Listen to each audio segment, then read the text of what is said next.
ማስሩ ወሰዱሱ ለየካቲት በዛቲ ዕለት አይረፍ። ቅዱስ ኤፍሬም መታሰቢያው ነው። በረከቱ ጋራት ነው። በዚህችም ዕለት የጴጥሮስና የሶፊያ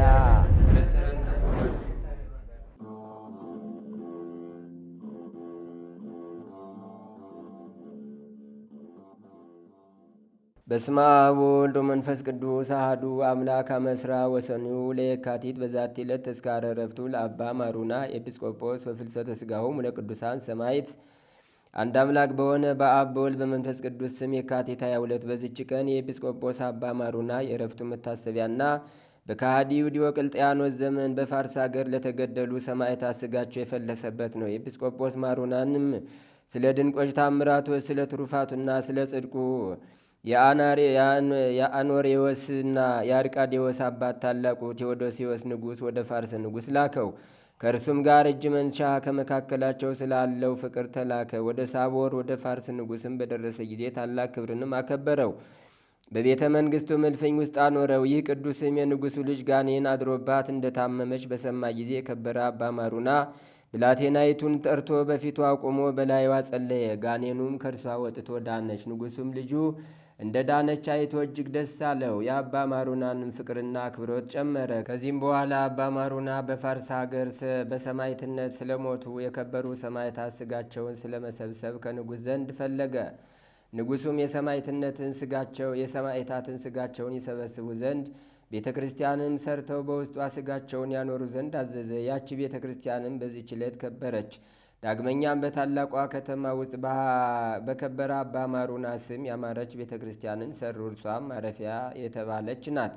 ከዚህም በኋላ ይህ አባት ወደ ንጉሥ ቴዎዶሲዎስ ተመልሶ በሮሜ አገር 2 ዓመት ተቀመጠ። የእነዚያ ሰማዕታት ቤተ ክርስቲያን በከበረችበት በዚህች ዕለት አረፈ። ከቤተ ክርስቲያኒቱም ክብር ጋር በዓሉንና መታሰቢያውን የሚያከብሩለት ሆኑ።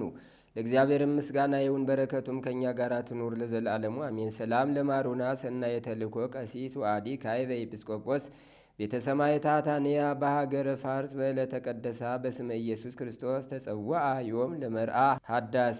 በዚችም ዕለት የከበሩ የአባ ቡላና የ380 ሰማዕታት መታሰቢያቸው ነው። በረከታቸውም ከእኛ ጋር ትኑር ለእግዚአብሔር ምስጋና ይሁን አሜን። አንድ አምላክ በሆነ በአብ በወልድ በመንፈስ ቅዱስ ስም የካቲት 23 በዚች ቀን የክቡር ፋሲለደስ ልጅ የከበረ አውሳቢዮስ በሰማዕትነት ሞተ። በዚችም ዕለት የምስራቃዊ ቴዎድሮስ አገልጋይ የአውስግንዮስ የምስክርነቱ መታሰቢያ ነው። በረከቱም ከእኛ ጋር ትኑር ለዘላለሙ አሜን።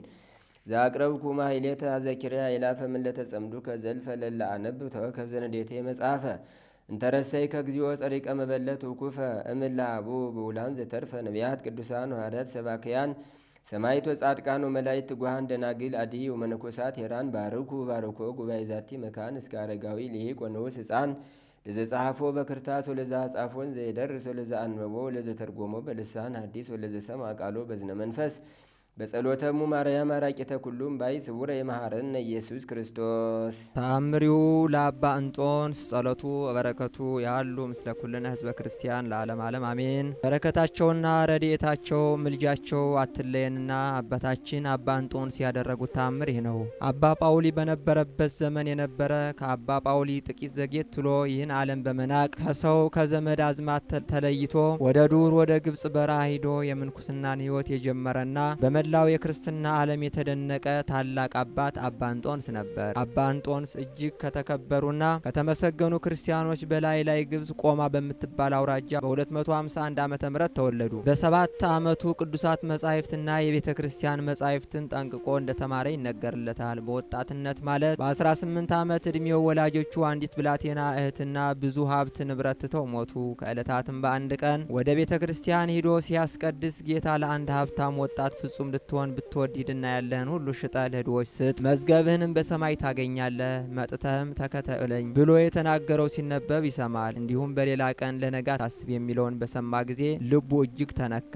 ይህም ለእርሱ እንደተነገረ ተሰማው። ወዲያውኑ እህቶቹን ወደ አንድ ደናግል ወደሚቀመጥበት ቤት አስገብቶ ከወላጆቹ የወረሱትን ርስት 300 ኤክሰር ማለት 18 ጋሻ ጥቂቱን ብቻ እህቱ እንድትረዳው አስቀርቶ በአካባቢው ለሚኖሩ ሰዎች ሰዎች ሰጥቶ በቤት ውስጥ የሚገኘውን ሀብትና ንብረት በመሸጥ ገንዘቡን ለድሆች አካፍሎ ዓለም በቃኝ ብሎ ወደ ግብጽ በረሃ ገባ። ይህም የሆነው እድሜው 20 ዓመት ሲሆን በ270 ዓመተ ምህረት አካባቢ ነው። በዚህም በረሃ ለመጀመሪያ ጊዜ ተቀምጦ ቀንና ሌሊቱን በጾምና በጸሎት ተጠምዶ ይኖር ጀመር። በዚያም ያለማቋረጥ ጸልይ የሚለውን ትእዛዝ ተከትሎ አብዛኛውን ጊዜ በጾምና በጸሎት የሚያሳልፈው እንዲሁም የማይሰራ አይብላ የሚለውን በመከተል ከጸሎት የተረፈውን ሰዓት በተለያዩ የእጅ ስራዎች ተጠምዶ ያሳልፍ ነበር።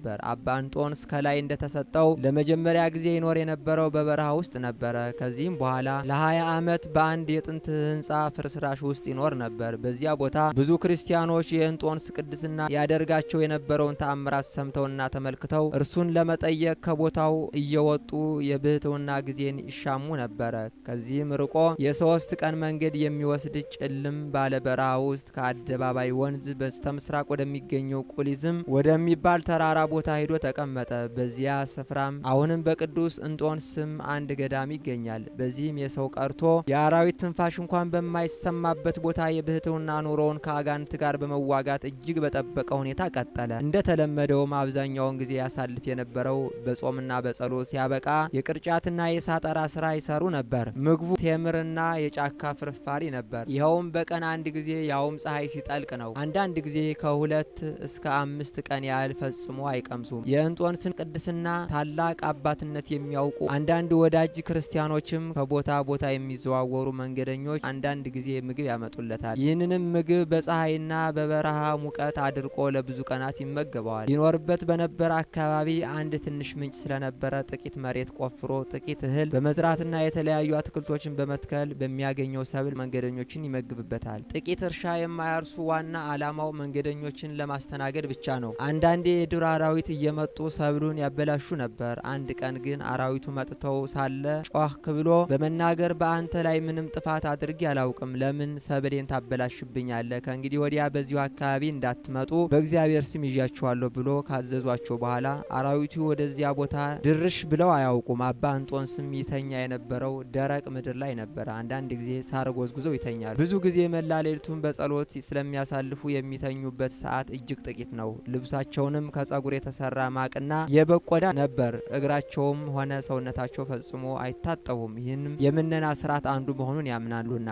በዚሁም በብሕትውና ሕይወት ቅዱስ እንጦንስ አብዛኛውን ጊዜ ብዙ ከባድ ችግሮች፣ ፈተና ይደርስባቸዋል። ይህንን ፈተና ይደርስባቸው የነበረው ከጸላኤ ሰናያት የመልካምና የመንፈሳዊ ስራ ጠላትነት ከሆነው ከዲያብሎስ ከሰራዊቱ ከአጋንንቱ የሚመጡ ፈተናዎች ነበሩ። አጋንንቱንም እንጦንስ ከበዓታቸው በማስወጣት ብሕትውናቸውን ለማስተው የማያደርጉት ሙከራ አልነበረም። ብዙ አጋንንት በተለያዩ የዱር አራዊቶች፣ በእንስሳት፣ በነብሮች እጅ በጅቦችም አድረው በእርሳቸው ላይ ጥቃት ለመፈጸም ይሞክራሉ።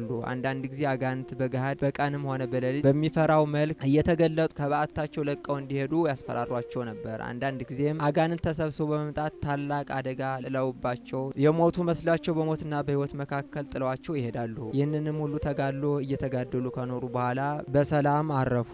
የአባታችን የአባ እንጦንስ ረድኤትና በረከት ምልጃ በሁላችን በሕዝበ ክርስቲያን ላይ ጸንቶ ይኑር ለዘላለሙ አሜን።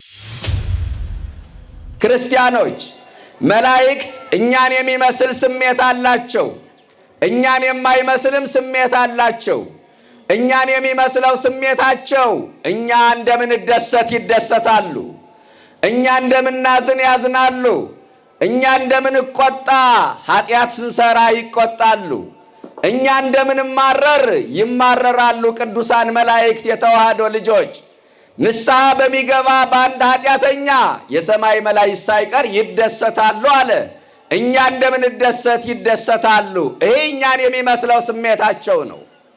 እኛን የማይመስለው ስሜታቸው ደግሞ ምንድነው ካላችሁ፣ እኛ እንደምንራብ አይራቡም፣ እኛ እንደምንጠማ አይጠሙም። በእኛ ላይ የሰለጠነ የሥጋ ፍላጎት በመላእክቱ ዘንድ የለም። ክርስቲያኖች፣ ንስሐ በሚገባ የሰማይ መላእክት ሳይቀር ይደሰታሉ አለ። እንዴ የእኛ ንስሐ መግባት መላእክትን የሚያስደስት ከሆነ የኃጢአተኛ መመለስ እነ ሚካኤልን እነ ገብርኤልን የሚያስደስት ከሆነ እባካችሁ ሚካኤልን ደስ ይበለው ብላችሁ ንስሐ ግቡ። ምእመናን፣ ገብርኤልን ደስ ይበለው ብላችሁ ንስሐ ግቡ። ለምን ካላችሁ በእኛ ንስሐ መግባት መላእክት ይደሰታሉ። በሐዘናችን ያዝናሉ፣ በደስታችን ይደሰታሉ።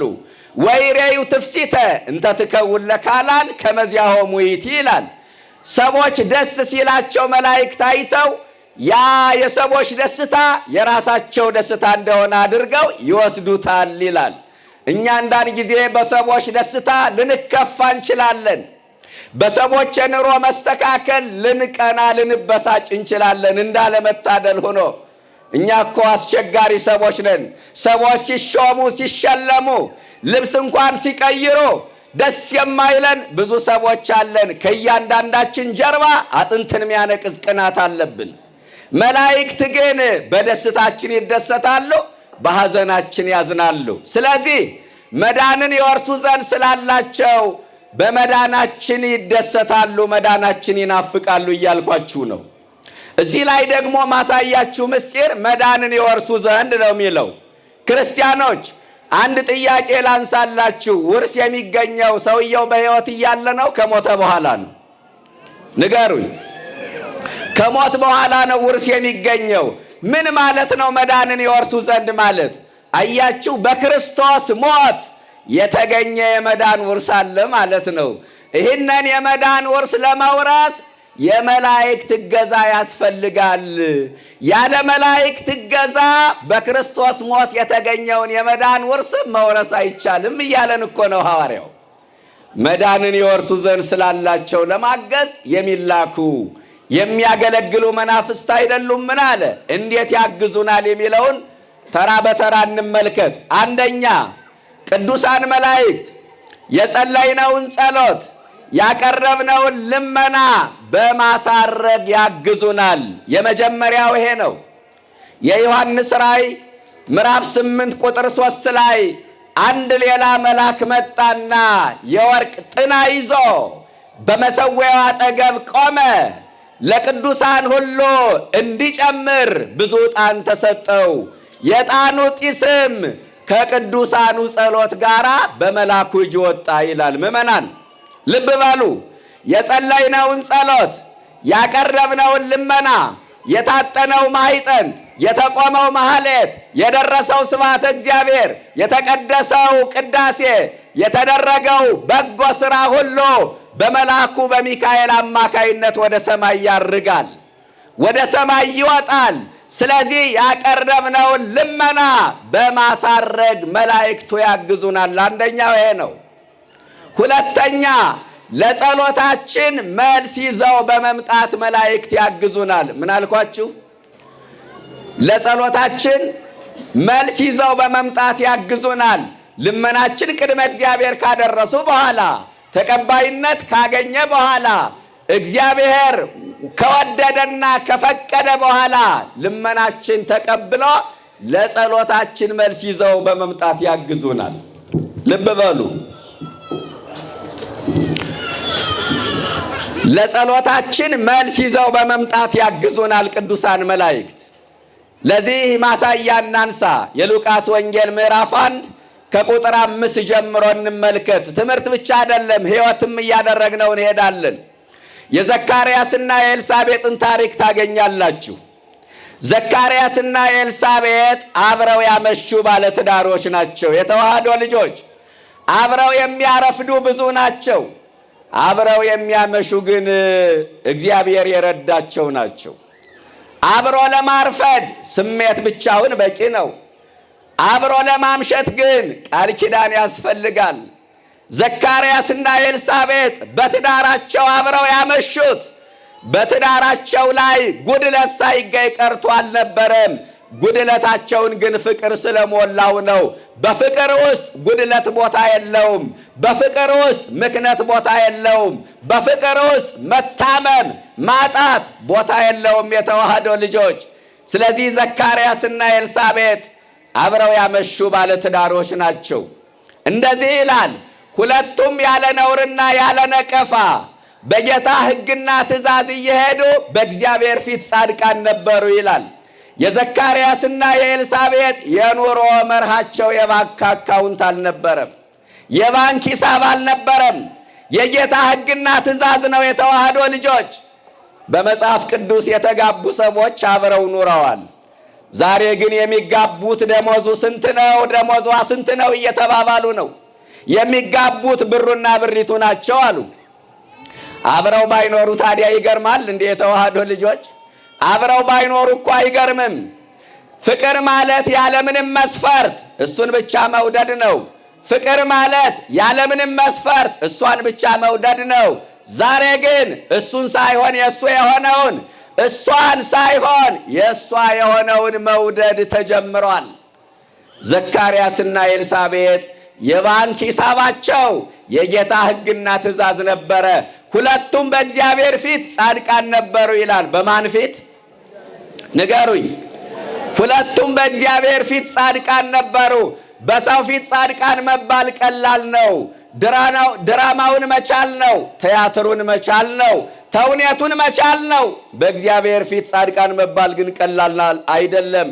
በፊቱ ጻድቃን ለመባል መድኃኔዓለም ያብቃል። እና ዘካርያስና ኤልሳቤጥ እንደ ማንኛውም ሰው በወጣትነት ዘመናቸው ልጅ መውለድ ይፈልጉ ነበረ። መውለድ ግን አልቻሉም። ለምን ከተባለ ኤልሳቤጥ መካን ነበረች። ዛሬ ከመካንነት በላይ የሚገርመው ነገር ግን ከመካንነቷ በላይ ስቃይ የሆነባት የሰዎች ክፉ ንግግር ነበረ። ዛሬም አንዳንዶቹ ከመካንነታቸው በላይ ስቃይ የሆነባቸው የሰዎች ክፉ ንግግር ነው። እስካሁን ልጅ አልወለዳችሁም እንደሚሉ ሰዎች አሉ። ልባችሁ ወደ ቃሉ ይሁን። አሁን መኪና ነው የወጣው አይደለ? ምንም አዲስ ነገር የለም። ምኑ ጋር ነበርኩኝ? አቤት መካንነት። ከመካንነቷ በላይ ስቃይ የሆነባት የሰዎች ክፉ ንግግር ነበረ።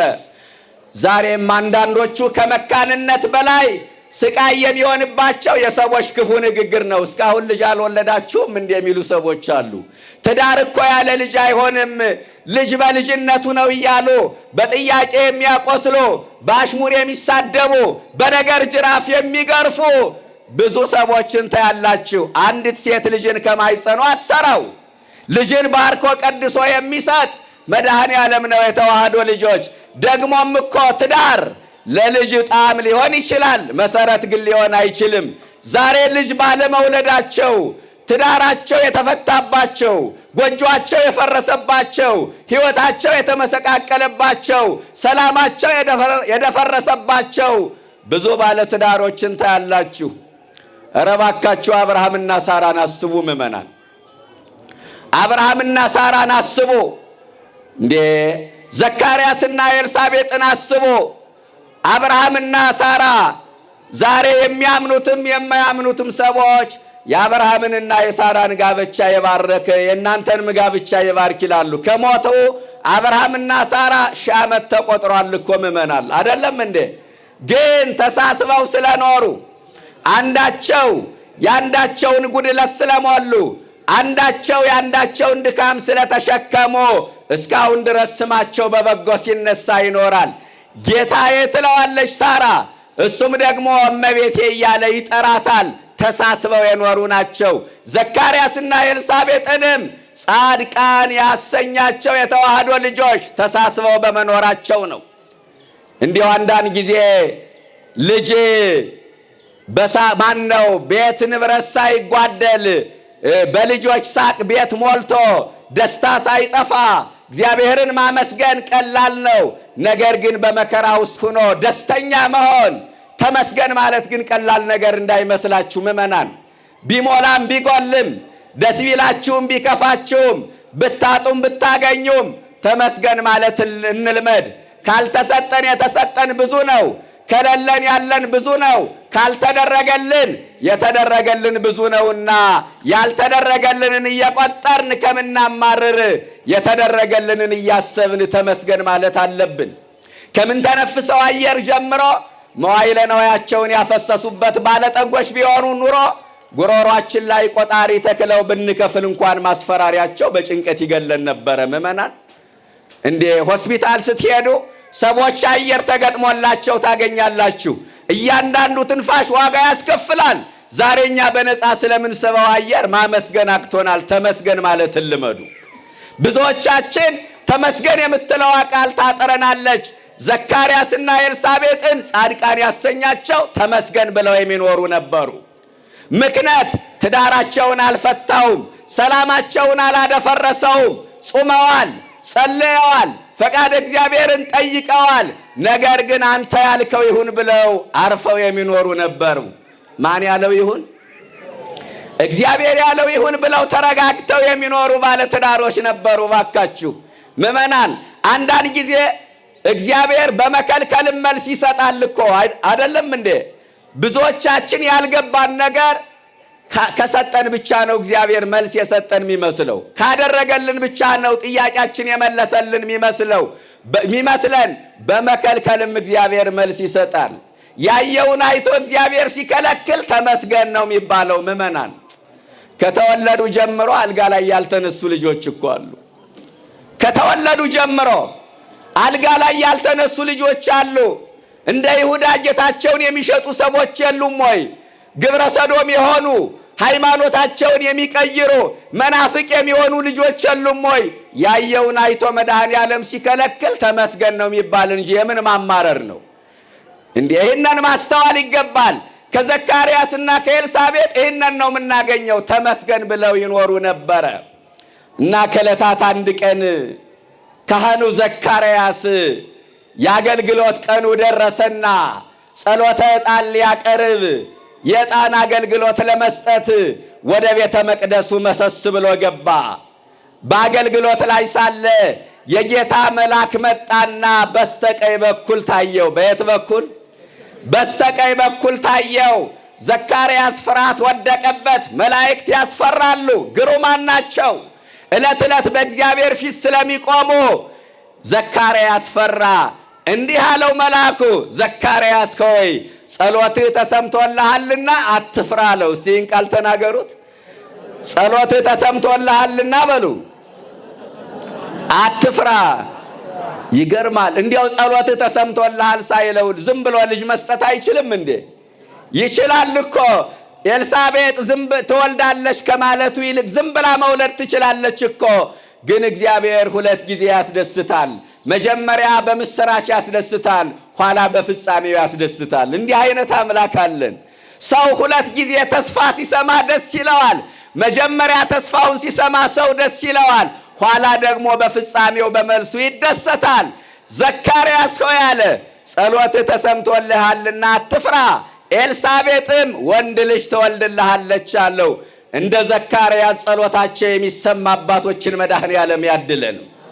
እንደ ሀገር እንደ ቤተ ክርስቲያን የገጠመን ችግር አልፈታ ያለው ጸሎታችን ስላልተሰማ ይሆን? ምዕመናን፣ ዳቦ በልተው ያልጠገቡ ቦርቀው ያልጠገቡ ሕፃናት ለአሞራ ምሳ ለጅብ ራት የሆኑት ጸሎታችን ስላልተሰማ ይሆን? ሰው ፈልጎ ባልተወለደበት ቋንቋ አንገቱን በሰይፍ የሚቀላው ጸሎታችን ስላልተሰማ ይሆን? ለዓመታት ከኖሩበት ቀያቸው መጤነ መጤነች ተብለው የተፈናቀሉት ጸሎታችን ስላልተሰማ ይሆን? ንብረታቸው ወድሞ የሚበሉት የሚጠጡት አጥተው በረሃብ አለንጋ ወገኖቻችን የሚገረፉት ጸሎታችን ስላልተሰማ ይሆን? መኖር ያልጀመሩ ሕፃናት በረሃብ ምክንያት እንደ ቅጠል የረገፉት ጸሎታችን ስላልተሰማ ይሆን? የተዋህዶ ልጆች ታስታውሳላችሁ? ሕፃናት የእናቶቻቸው እንደረግጡት እንደጨበጡ ወደ ወዲያኛው ዓለም ያሸለቡት ጸሎታችን ስላልተሰማ ይሆን? ጥላቻን ያረገዘ ለበቀል የሚሮጥ ወንድም ወንድሙን ለመግደል ቀን የሚጠብቅ ትውልድ ኢትዮጵያ ላይ የበቀለው ጸሎታችን ስላልተሰማ ይሆን? ምዕመናን፣ እንደ ሄሮድያዳ በሞተ የአካል ክፋይ የሚደሰት ትውልድ ኢትዮጵያ ላይ የመጣው ከሞት በኋላ ማይረካ ከሞት በኋላ አስከሬን የሚጎትት በሳት የሚለበልብ ዓይን የሚያወጣ ጆሮ የሚቆርጥ ምላስ የሚቆርጥ ትውልድ የመጣው ጸሎታችን ስላልተሰማ ይሆን? ምንድን ነው ምክንያቱ? እረ እንደ ዘካርያስ ጸሎታቸው የሚሰማ አባቶችን ያድለን። ዘካርያስ ሆይ ጸሎትህ ተሰምቶልሃልና አትፍራ። ዘካርያስ ማለት እግዚአብሔር ያስታውሳል ማለት ነው። ማን ያስታውሳል? እረ ስም ማውጣት እንደዚህ ነው እናንተ። ስም ማውጣት ካልቀረማ እንዲህ አይነት ስም ማውጣት ነው እንጂ ትርጉም ያለው ስም የእግዚአብሔርን ክብር የሚገልጥ ማዳኑን የሚገልጥ ጌትነቱን የሚገልጥ ስም ማውጣት ነው እንጂ አንዳንዱ የሚያወጣው ስም ግራም ያጋባ ስም ነው ምዕመናን። አንዳንዱ ለልጁ የሚያወጣው ስም አሁን በተለይ ሀገራችን ላይ ያሉ ስሞች ይገርማሉ። ጣሰው፣ ደምሰው፣ ደመላሽ፣ ደባልቄ። አዎ ደባልቄ ብለህ ታወጣለታለህ፣ ሰፈሩን በወሬ ሲያደባልቅ ይኖራል። እምቢ አለ ብለህ ታወጣለህ፣ ከዛ በኋላ ባይታዘዝ ምን ይገርማል? አስቀድመህ እምቢ አለ አልከው እኮ በላቸው አልከው፣ ሲቀጠቅጥ ይኖራል ያገኘውን ሁሉ በዱላ። በጣም አስቸጋሪ ነው። ትርጉም ያለው ስም ነው እንጂ ማውጣት። አሁን ደግሞ ይሰለጠንክ የሚለው ትውልድ ለልጁ ስም ሲያወጣ ሊሊ ቲቲ ይላል። ሊሊ ቲቲ በፈረንጅ የውሻ ስም ነው። በፈረንጅ ሀገር የውሻ ስም ነው። ትርጉም ያለው ስም አውጡ ልጆቻችሁ። ጴጥሮስ፣ ዮሐንስ፣ እንዴ ሚካኤል፣ ገብርኤል በሉ እንጂ። እንዴት አይነት ስሞች አሉ መሰላችሁ? ዘካርያስ ማለት እግዚአብሔር ያስታውሳል ማለት ነው። ረስቶኛል አትበሉ። እግዚአብሔር የሚያስታውስ አምላክ እንጂ የሚረሳ አምላክ አይደለም። ምዕመናን ረስቶኛል አትበሉ፣ ትቶኛል አትበሉ። ከተወን እግዚአብሔር እኮ ውለን አንገባም። ምዕመናን አድሮ መነሳት እኮ አንችልም። ረስቶኛል ትቶኛል ማለት የክደት ዋዜማ ነው። ሰው ለጥያቄው መልስ ሲያጣ፣ ቀኑ ሲረዝምበት፣ መከራው ሲበዛበት እግዚአብሔር ረስቶኛል ማለት ይጀምራል። ቀቢጸ ተስፋ ላይ ሲደርስ ደግሞ ተስፋ የመቁረጡ ደረጃ ከፍ እያለ ሲመጣ እግዚአብሔር አይወደኝም ማለት ይጀምራል። ተስፋ የመቁረጡ ደረጃ አሁንም እያሻቀበ ከፍ እያለ ሲመጣ እግዚአብሔርማ የለም ቢኖርማ ማለት ይጀምራል። እባካችሁ ቀቢጸ ተስፋ ላይ አትድረሱ። በአንድ ወቅት እስራኤላውያን እንዲህ አይነት ቀቢጸ ተስፋ ገጥሟቸው ነበረ። በትንቢተ ኢሳይያስ ምዕራፍ 58 ቁጥር 5 ላይ ስለምን ጾምን አንተም አላወከንም፣ ስለምን ራሳችን አዋረድን አንተም አልተመለከትከንም አሉ። ጾመው ጸልየው ለጥያቄያቸው መልስ በማጣታቸው እግዚአብሔር አላየንም እስከ ማለት ደርሰዋል። እግዚአብሔር አያይም ምዕመናን። ዘፈጠራሁ ለዓይን ኢይሬይኑ አለ ዳዊት። ዓይንን የፈጠረ እግዚአብሔር አያይምን? የእግዚአብሔር ዓይኖችማ ያያሉ፣ ብሩሃን ናቸው።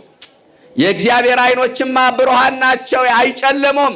የእግዚአብሔር ዓይኖችማ ጻድቃን ናቸው፣ አያደሉም። የእግዚአብሔር ዓይኖችማ ምሉዓን ናቸው፣ አይወሰኑም። የእግዚአብሔር ዓይኖችማ ኃያላን ናቸው፣ አይደክሙም። አላየኝም አትበሉ፣ ረስቶኛል አትበሉ። ዛሬም ጾመው ጸልየው ለጥያቄያቸው መልስ በማጣታቸው እግዚአብሔር የረሳቸው እየመሰላቸው የሚቅበዘበዙ ብዙ ሰዎች አሉ። እጾማለሁ፣ እጸልያለሁ፣ አስራት አወጣለሁ፣ ገዳም እሄዳለሁ፣ እቆርባለሁ፣ በሕይወት ለውጥ አልመጣም፣ ጥያቄ አልተመለሰም፣ ጸሎቴ አልተሰማም፣ ስለቴ አልሰመረም፣ እግዚአብሔር የለመንኩትን አልሰጠኝም፣ የሰዎች ደስታ ማጀብ ሰለቸኝ፣ ስለቴ ደርሶ ማስጨበጭበው፣ እልል ማሰኘው፣ ቁሜ ምስክርነት ምሰጠው፣ እንባዬ የሚታበሰው፣ እሰይ ስለቴ ሰመረ ብዬ ምዘምረው መቼ ነው ብለው ትቶኛል፣ ረስቶኛል ብለው በእግዚአብሔር ላይ አኩርፈው የተቀመጡ ሰዎች አሉ። እንዲህ ከመሆን እግዚአብሔር ይሰውራል። ተስፋ መቁረጥ የኃጢአት ቁንጮ ነው። ወእምኩሉ ያቲ ቀቢጸ ተስፋ፣ ከሁሉም ተስፋ መቁረጥ የከፋ ነው። የሰው ኃይሉ ያለው በጉልበቱ ውስጥ አይደለም፣ በተስፋ ውስጥ ነው። ተስፋ የሌለው ሰው ጉልበት እንኳን ቢኖረው መራመድ አይችልም። ጉልበት አልቆ ግን በተስፋ መራመድ ይቻላል። እባካችሁ ተስፋ አትቁረጡ። እጾማለሁ፣ እጸልያለሁ፣ ጾሜም ጸልዬም ለውጥ አላመጣሁም፣ ከዛሬ ጀምሮ አልጾምም፣ ከዛሬ ጀምሮ አልጸልይም ብለው የጸሎት ሰዓታቸውን የሰረዙ የጸሎት መጽሐፋቸውን አጣጥፈው ያስቀመጡ ብዙ ወገኖቻችን አሉ። ተስፋ ከመቁረጥ እግዚአብሔር ይሰውረን። በራሳችን ተስፋ ቆርጠናል። ከእንግዲህ በኋላ ዋጋ የለኝም ብለን በሰዎች ላይ ተስፋ ቆርጠናል። የተሻለ ሰው አላገኝም ብለን አልፎ ተርፎ በእግዚአብሔር ሳይቀር ተስፋ ቆርጠናል። ምን ተስፋ ያልቆረጥንበት ነገር አለ? የማያልቅ አበሳ ባለባት ሀገራችን ተስፋ ቆርጠናል። መስቀል ተሸክማ በምትኖር ቤተ ክርስቲያን ተስፋ ቆርጠናል። ቤተ ክርስቲያን ሁሉ መከራ ለምን ደረሰባት ብለን በሃይማኖት አባቶች ተስፋ ቆርጠናል። በፖለቲካ መሪዎች ተስፋ ቆርጠናል። ግን ብዙ ተስፋ የሚያስቆርጡ ነገሮች ቢኖሩም ክርስቲያን ያለ ተስፋ አይኖርም። ምእመናን የሚያጽናና ነገር እየተነጋገርን ነው። ያለ ተስፋ ክርስቲያን አይኖርም። ያለ ተስፋ ነገን ማየት፣ ያለ ተስፋ መደሰት፣ ያለ ተስፋ መሻገር አይቻልምና ተስፋ አትቁረጡ በሕይወታችሁ። ትቶኛል አትበሉ፣ ረስቶኛል አትበሉ። እግዚአብሔር እንደማይረሳማ በዘካርያስ የስም ትርጓሜ እኮ አወቅነ። ዘካርያስ ማለት እግዚአብሔር ያስታውሳል። ይህን ቃል ድገሙት። ማን ያስታውሳል? እግዚአብሔር ያስታውሳል። እፋሩ ረስቶኛል የምትሉ ሰዎች እግዚአብሔር አይረሳም። እንደማይረሳ በዘካርያስ የስም ትርጓሜ ያረጋገጥነ እኮ። ዘካርያስ ማለት እግዚአብሔር ያስታውሳል፣ እውነትም ያስታውሳል። ምናልባት ዘካርያስና ኤልሳቤጥ እኮ ስለ ልጅ የጸለዩት በ30 ዓመታቸው ቢበዛ በ40 ዓመታቸው ሊሆን ይችላል። መልሶ የመጣው ግን በ90 ዓመታቸው ነው። የ70 የ80 የ90 ዓመት ጸሎት አስታውሶ መልአኩን ልኮ መልስ የሚሰጠን አምላክ አለ። ስሙ ለዘላለም የተመሰገነ ይሁን። አያችሁ፣ መልስ የሚሰጠን አምላክ አለ።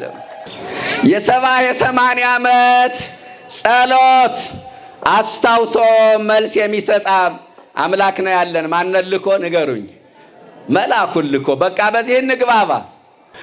መልአኩን ልኮ የሁላችሁ እኛ ጉዳያችን ምናልባት 1 ወር 2 ወር ሊሆን ይችላል የምናስታውሰው። ከዛ በኋላ እንረሳዋለን። የረሳነውን ጉዳይ ግን መልአኩን ልኮ መልስ የሚሰጥ አምላክ አለን። በዚህ ልንጽናና ይገባል። ዘካርያስ ሆይ ጸሎትህ ተሰምቶልሃልና አትፍራ። ኤልሳቤጥም ትጸንሳለች፣ ወንድ ልጅም ትወልዳለች አለው። ከዛ ዘካርያስ በመልአኩ ፊት እንዲህ አለ፣ እኔ ሽማግሌ ነኝ አለ። እኔ ማን ነኝ? ሚስቴ ደግሞ ምን ብላለች? አርጅታለች አለ። ከጸለየው ዓመታት ያለፈ ጸሎቱ፣ ከተመኘው ዓመታት ያስቆጠረ ምኞቱ ተሰምቶልሃል ሲባል እሰይ ስለት የሰመረ ማለት ሲገባው ለመቀበል ግራ ተጋባ፣ አቅም አጣ። የሰው ነገር እንዲህ አይደል ምእመናን? አያችሁ፣ የምስራቹን መቀበል ሲገባው እኔ ሽማግሌ ነኝ ሚስቴ አርጅታለች አለ። ግን የዘካርያስ በጎ ጎን ደግሞ አለው። ሚስቴ አርጅታለች አለ እንጂ መካነች አላለም። አይገርማችሁ? እንዴት ነውሯን እንደሸፈነላት፣ እንዴት ስሜቷን እንደጠበቀላት አያችሁ? ዛሬ እኮ ምስጢር መጠበቅ የለም። እኔ ሽማግሌ ነኝ ሚስቴ አርጅታለች መካነች አላለም። ምክንያቱም ልጅ መውለድ ያልቻለችው በማርጀቱ አይደለም፣ መካን ስለነበረች። ለመላኩ እንኳን ምን አላለውም? ሚስቴ መካን ናት አላለውም። በመላኩ ፊት እንኳን ምስጢር ጠበቀ። ኧረ እባካችሁ የትዳራችሁን ምስጢር ጠብቁ። ኧረ የቃል ኪዳናችሁን ምስጢር ጠብቁ። የጓዳችሁን ምስጢር ጠብቁ። አሁን እኮ ሁሉም ምስጢር ወጥቶ አደባባይ ላይ ነው ያለ። የእኛን ምስጢር አሕዛብ ያውቁታል። የእኛን ምስጢር መናፍቃኑ ያውቁታል። የጋዜጣ ወሬ ማጣፈጫ ሁነናል። ለምን? ሁሉንም ምስጢር፣ የቤተ ክርስቲያንንም ምስጢር፣ የጓዳችንም ምስጢር፣ የግላችንንም ምስጢር አውጥተን አደባባይ ላይ ያሰጣ ነው። ስለዚህ የእኛን ምስጢር አሁን ሁሉም ያውቀዋል። ኧረ ምስጢር ጠብቁ፣ ግድ የላችሁ። የቤተ ክርስቲያንን ምስጢር ጠብቁ፣ የትዳራችሁን ምስጢር ጠብቁ፣ የጓደኛችሁን ምስጢር ጠብቁ። ዘካርያስ መልአኩ እንኳን ካጠገቡ ቆሟል። ለመልአኩ እንኳን ምስጢሩን መግለጥ አልፈለገም። ምን አለ? እኔ አለ ሽማግሌ ነኝ፣ ሚስቴ ደግሞ ምን ብላለች? አርጅታለች፣ መካን ናት አላለም። አቤት እኛ ብንሆን ኖሮ ገፋ ራሳችን ነፃ ለማውጣት፣ ራሳችን ከተጠያቂነት ነፃ ለማውጣት ማንፈነቅለው ዘዴ የለም። እኔማ ምን ያልደረስኩበት እኮ ሐኪም ቤት የለም፣ ያልወሰድኩበት የጸበል ስፍራ የለም። ግን ምን ዋጋ አለው? መውለድ አትችልም፣ መካን ናት። ራሳችን ነፃ አድርገን ሚስታችሁን ግን ተጠያቂ ማድረግ ነው ብዙዎቻችሁ የምትፈልጉት። ዘካርያስ ግን እንዲህ አለ፣ እኔ ሽማግሌ ነኝ፣ ሚስቴ ደግሞ ምንድን ናት አለ? አርጅታለች አለ። ከዛ መልአኩ እንዲህ አለው፣ በእግዚአብሔር ፊት የምቆመው መልአኩ ገብርኤል ነኝ አለው። በእግዚአብሔር ፊት የምቆመው ገብርኤል ነኝ። ምን ማለቱ ነው? ለምን ነገሬን አልተቀበልከውም ነው? ለምን አልሰማኸኝም ነው። በእግዚአብሔር ፊት የምቆመው ገብርኤል ነኝ። መናፍቃን ምን ይላሉ? እንዲያው ባጠገባችንም ካሉ ይስሙ። በእውነት ምን ይላሉ? በእግዚአብሔር ፊት መቆም የሚለውን እኛ መለመን ብለን እንፈተዋለን፣ እነሱ አይቀበሉትም። በእግዚአብሔር ፊት የምቆመው ማለት የምለምነው፣ የምማልደው፣ የምጸልየው ማለት ነው። መናፍቃን ይህንን ቢሞቱ አይቀበሉትም። እሺ ታዲያ በቀጥታ በቆሙን ተርጉመው ካልነ ደግሞ አያስኬድም። ይቆማሉ ካለ ምን ልንል ነው? ይቀመጣሉ ልንል ነው። መቆምና መቀመጥ ደግሞ ለመላእክት አይስማማም። ቁመታቸው ይህን ያህላል፣ ወርዳቸው ይህን ያህላል አይባልም። ስለዚህ ረቂቃን እንደመሆናቸው መጠን መላእክት ይቆማሉ ይቀመጡ አይባልም። ያለው አማራጭ ምንድን ነው? የምቆመው ማለት የምለምነው ማለት ነው። የምማልደው የምጸልየው ማለት ነው። በእግዚአብሔር ፊት የምቆመው መልአኩ ገብርኤል ነኝ። በጊዜው ጊዜ የሚፈጸመው ቃሌን ስላላመንክ እስኪሆን ድረስ ድዳ ትሆናለህ፣ መናገር አትችልም አለው። አንደበቱን ዘግቶት መልአኩ ሄደ። አሁን መናፍቃን እየሰማችሁኝ ነው? መናፍቃን የመላእክትን ክብር ያቃለልን እየመሰላቸው መላእክት ከእግዚአብሔር ሲታዘዙ ብቻ ነው የታዘዙትን አድርገው የሚመለሱት። ከዚህ ከእግዚአብሔር ካልታዘዙ የሚሰሩት አንዳች ነገር የለም ይላሉ። አሁን እንግባባ። ቅዱስ ገብርኤልን እግዚአብሔር ወደ ዘካርያስ የላከው ምን እንዲያደርግ ነው? የዘካርያስን የልጅ መውለድ እንዲያበስረው ነው አይደል ምእመናን? ነገር ግን ካልተቀበለህ አንደበቱን ዝጋ ብሎ ልኮታል? አላከውም አላከውም። አያችሁ፣ መጣና ነገረው። አልቀበልም ሲል መልአኩ ስልጣን ስላለው አንደበቱን ዘጋው። ከእግዚአብሔር ተልከውም ይሁን ሳይላኩ መላእክት የወደዱትን ማድረግ ይችላሉ። እየሰማችሁ ነው? እንዲህ ዕቃ እኮ አይደሉም፣ ስሜት እኮ አላቸው እንደኛ። የወደዱትን ማድረግ ይችላሉ። ሲፈልጉ መግደል፣ ሲፈልጉ ማዳን፣ ሲፈልጉ አንደበትን መዝጋት፣ ሲፈልጉ አንደበትን መክፈት ይችላሉ። ይህንን ነው ያየነው በዚህም ታሪክ ውስጥ ምእመናን። ከእግዚአብሔር ብቻ ሲታዘዙ አይደለም፣ ከእግዚአብሔርማ የታዘዘው የዘካርያስን ልጅ መውለድ እንዲያበስር ነበረ። ነገር ግን ስላልተቀበለው በራሱ ስልጣን አንደበቱን ዘጋው። ሐሳቡን ስላልተቀበለ አንደበቱን ዘጋው። ምእመናን ይሄ አንድ ነው። ሁለተኛው ከቃሉ ጋር ናችሁ? ሁለተኛው የተዋህዶ ልጆች ልብ በሉ። አሁን ነገረ መላእክትን አይደል ሕይወትም እየተማማርን ነው። አሁን ደግሞ አንዳንድ ሐሳቦችን ለነሱ ምላሽ የሚሆኑ ነገሮችን እያየን ነው ምን ሄደው። ሁለተኛ ልብ በሉ፣ አንደበቱን ዘጋው ሐሳቡን ስላልተቀበለው። የዘካርያስ አንደበት መዘጋት ቅጣት ነው በአንድ በኩል፣ በሌላ በኩል ግን እኔ ቡራኬ ነው ብዬ ነው የምወስደው። ለምን መሰላችሁ? ዘካርያስ አገልግሎቱን እንደጨረሰ ከቤቱ ከመቅደስ ወጥቶ ወደ ቤተሰብ መቀላቀሉ አይቀርም እና ከቤተሰብ ጋር ደግሞ መቼ የሚወራ ነገር ይኖራል። እንዲያው በቤተ መቅደስ እኮ በአገልግሎት ላይ ሳለሁ መልአክ ይሁን ሰይጣን ይሁን በህልሜ ይሁን በውኔ ይሁን እንዲያው ልጅ ትወልዳለህ እኮ አለኝ ማለቱ ይቀራል እንዴ? ከቤተሰብ ጋር ማውራቱ አይቀርም እና ከእግዚአብሔር የተላከውን መልእክት ከቤተሰብ ጋር እንዳያቃልለው እንዳያስተባብለው ሕፃኑ እስከሚወለድ ድረስ አንደበቱን ዘግቶ ጠበቀው። ይህ እኮ ቡራኬ ነው ምእመናን፣ መባረክ እኮ ነው። ምነው አፌን ዱዳ ባደረገው ሌላ አንዳንድ ጊዜ እኛ የማይሆን ቃል ስንናገር ምነው አንደበቴን በዘጋው እንላለን። የማይሆን ቃል እንዳይናገር አማን አማን ተብሎ ከሥላሴ ዙፋን የተላከውን መልእክት ዘካርያስ ከቤተሰብ ጋር ሆኖ እንዳይንቀው እንዳያቃልለው አንደበቱን ዘግቶ ጠበቀው። ይህ ቡራኬ ነው። እንዲያው በእውነት በተቃራኒው የምናየው ካህን አይደለም፣ ታላቅ ካህን ነው ዘካርያስ። ዘካርያስ ሆይ ጸሎትህ ተሰምቶልሃልና አትፍራ፣ ለጸሎታችን መልስ ይዘው በመምጣት ያግዙናል ነው ሁለተኛው ነጥብ። ለጸሎታችን መልስ ይዘው በመምጣት ያግዙናል። አሁን ስለታችሁ ደርሶ ያስጨበጨባችሁ እልል ያሰኛችሁ ቁማችሁ ምስክርነት የምትሰጡ ሰዎች ትኖራላችሁ። መልአኩ መልሱን ይዞ ስለመጣላችሁ ነው። ጸሎት ተሰምቶልሃልና አትፍራ ማለት ለጸሎት መልስ ይዤልህ መጥቻለሁና ተቀበለኝ ማለት ነው። ሙዳየ ምጽዋቱን የምትበሉት እኛ አስገድደናችሁ እኮ አይደለም፣ መልአኩ ሚካኤል መልስ ይዞ ስለመጣልህ ነው ወንድሜ። ዕጣን ቋጥረሽ የምትመጪው መባት አቅፈ የምትመጣው እኛ አስገድደናችሁ አይደለም፣ መልአኩ ለጸሎታችሁ መልስ ይዞ ስለመጣ ነው። ጸሎት ተሰምቶልሃልና አትፍራ። ለጸሎታችን መልስ ይዘው በመምጣት መላእክት ያግዙናል። ሁለተኛው ይሄ ነው። ሶስተኛ በጠባቂነት ያግዙናል። በምን ያግዙናል? ደከማችሁ እንዴ? በጠባቂነት ያግዙናል። ሶስተኛ ንገሩኛ፣ በስንት ያግዙናል?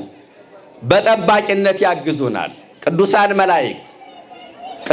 መላእክት በጠባቂነት ያግዙናል። ለእያንዳንዳችን አንዳንድ ጠባቂ መልአክ አለን። የቀን አንድ ጠባቂ አለን። የሌሊት ደግሞ አንድ ጠባቂ መልአክ አለን። ለሌሎች ፍጥረታት አንዳንድ ጠባቂ መልአክ ተሰጧቸዋል። በጥቅስ እናስደግፈው፣ በመጠበቅ ያግዙናል ነው ሶስተኛው ነጥቤ። በመዝሙር 90 ቁጥር 8 ላይ እንዲህ ይላል፣ እይቀርብ እኮ ኀቤከ ክፉ ወደ አንተ አይቀርብም። እስቲ ይህን ቃል ተናገሩ። ክፉ በሉ፣ ድምፃችሁ በደንብ ይሰማ። ክፉ ወደ አንተ አይቀርብም። ወይበው መቅሰፍት ቤተከ፣ መቅሰፍትም ንገሩኛ ወደ ቤትህ አይገባም። ክፉ ለምንድነው ወደ አንተ የማይቀርበው?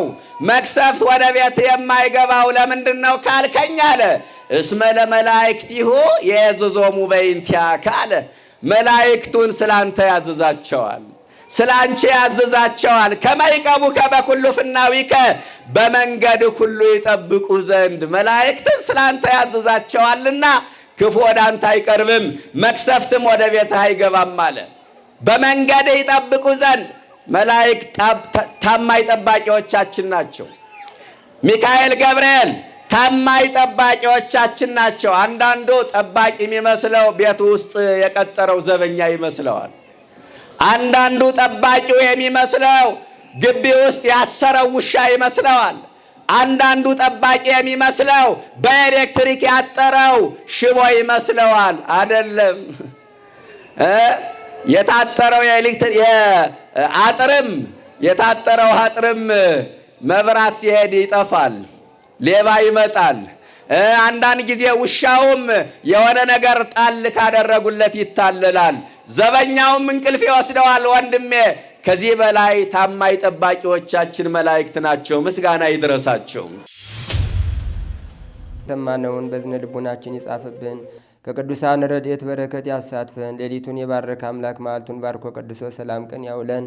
በዓሉን የበረከት በዓል ያድርግልን። የታመሙትን ይፈውስልን፣ የተሰደዱትን ይመልስልን፣ የተራቡትን ያጽግብልን፣ የታረዙትን ያልብስልን፣ የተራቡትን ያጽግብልን። ሰላም ላጡት ሰላም፣ በረከት ላጡት በረከት ይስጥልን። በቸርነት ጠብቀን፣ ክፉን አርቅልን፣ መልካሙን አቅርብልን። አምላካችን መዓልቱን ባርከ ቀድሰ ሰላም ቀን አውለን። አቡነ ዘበሰማያት ይትቀደስ ስምከ ትምጻእ መንግሥትከ ወይኩን ፈቃድከ በከመ በሰማይ ከማሁ በምድር ሲሳየነ ዘለለ ዕለትነ ሀበነ ዮም ወኅድግ ለነ አበሳነ ወጌጋየነ ከመ ንሕነኒ ንኅድግ ለዘአበሰለነ ኢታብአነ እግዚኦ ውስተ መንሱት አላ አድኅነነ ወባልሐነ ኩሉ እኩይ እስመ ዚአከ ይእቲ መንግሥት ኃይል ወስብሐት ለዓለመ ዓለም።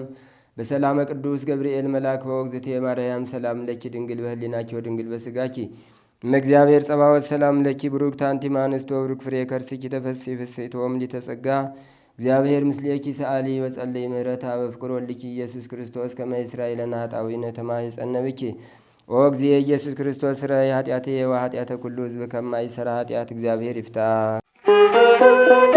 ንቁ ሚዲያ ለተመልካቾቹ ከሚያደርሳቸው ዕለታዊ ሳምንታዊና ወርሃዊ ዝግጅቶች መካከል የየዕለቱን ስንክሳር ወርሃዊና ዓመታዊ የቅዱሳን ገላትና ድርሳናትን በኢትዮ ማህበር የዩቲዩብ ቻናል ያቀርባል።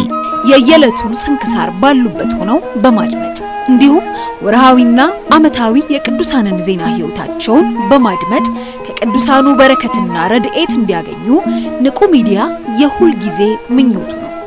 በየዕለቱ የሚለቀቁ ዜና ቅዱሳንን